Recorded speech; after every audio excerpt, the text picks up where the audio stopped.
Despite the heightened awareness brought about by protests, police malfeasance and brutality continue to be an issue, both here in this country and abroad. Young people in Nigeria have spent the last weeks rallying in protest, calling for the disbandment of that nation's Special Anti-Robbery Squad, or SARS. Established in Lagos by police in the early 1990s, the squad was formed to fight armed robberies in the city and its suburbs. The unit was later expanded, becoming part of Nigeria's overall national police strategy to combat crime.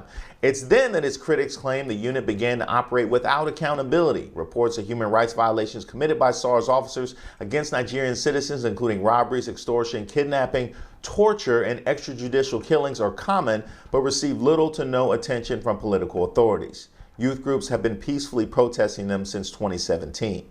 The latest began October 4th when video of SARS officers shooting a young man and then stealing his SUV emerged and went viral, prompting young people to take to the streets demanding again that SARS be abolished. The grassroots movement has gone global, the world able to follow the protests through activist posts on social media. Celebrities and influencers have been spreading news to their millions of followers under the hashtag #EndSARS.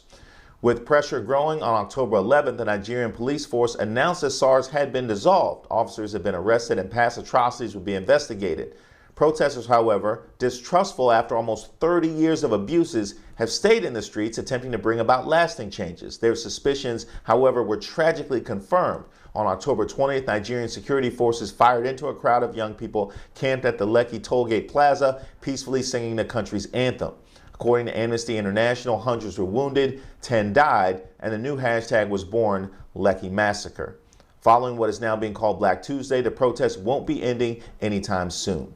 Now, comparisons have been made between the Black Lives Matter and the EndSARS movements, each triggered by police violence committed against their respective marginalized communities, one based in race, the other economic and personal greed.